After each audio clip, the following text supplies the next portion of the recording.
Meet Tola and Ola. They both work in Corporation X. They both take home 150,000 naira every month. Tola likes to go to the movies every now and then. Ola loves the beach. They are both single and live alone. They live a few blocks apart from each other. But here is the thing. By the middle of the month, Ola is almost broke and sometimes has to borrow money to get by. Tola, on the other hand, still has some change left by the end of the month. Her account is never empty. Who would you rather be like, Tola or Ola? Tola understands the importance of discipline. She knows that she has to make sacrifices today so she can enjoy tomorrow. She knows that if it were easy to use money wisely, everyone would do it. But it's not. So she takes the pain to ensure she still has money in her account by the end of the month and the next payday. How does she do it? Here is the secret to her success. Number 1, start small. You know the saying and you've heard it for years. Little drops of water make a mighty ocean. It applies here in a big way. What you want to do is to build a habit. You won't become a master of money in one day, but you will eventually. Start by saving 10% of your earnings every month. It doesn't look like much, but it will go a long way. Remember, you are trying to build a habit. Once you get comfortable doing this, you should increase it to 20%.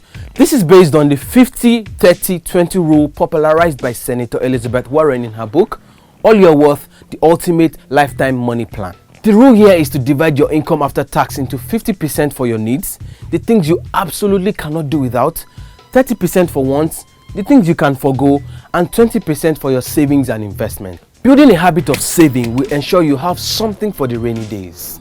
Number 2 is that big bad B word you dread, budgeting.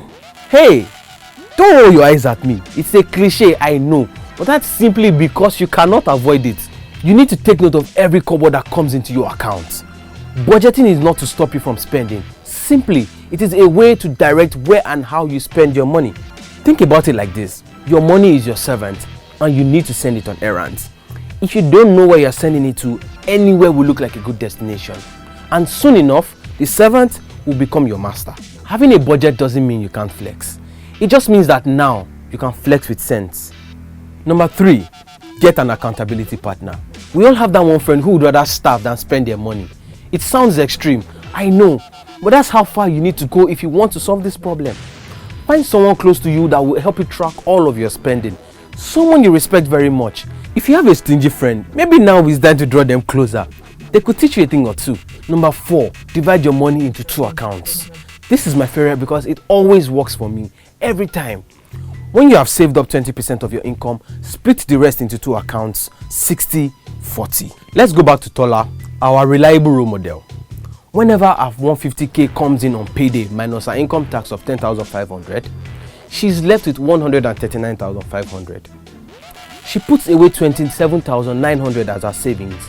Then she divides the rest into 2 accounts. The first is her early month account.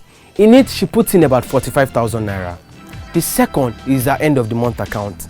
In it, she puts in the remaining 66,600. The first 45,000 is for the first 2 weeks of the month.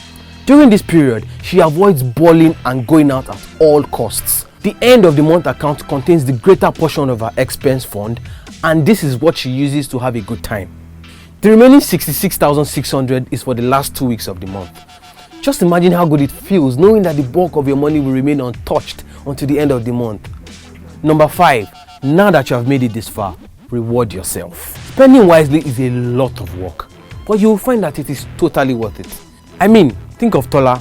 She never goes to the cinema until the last week of the month. She never visits any restaurant until week 2 is over. Will she die? No. Will she starve? No. And neither will you. Tola is a baller, but she balls with strategy. She's never broke and she always has money to spend. Be like Tola. Remember, all this is a process. You are building a habit. It won't happen in one day or even in a month. But if you stay committed, you will get there. I wish you all the best. Are there any interesting strategies that have worked for you? Let me know in the comments below.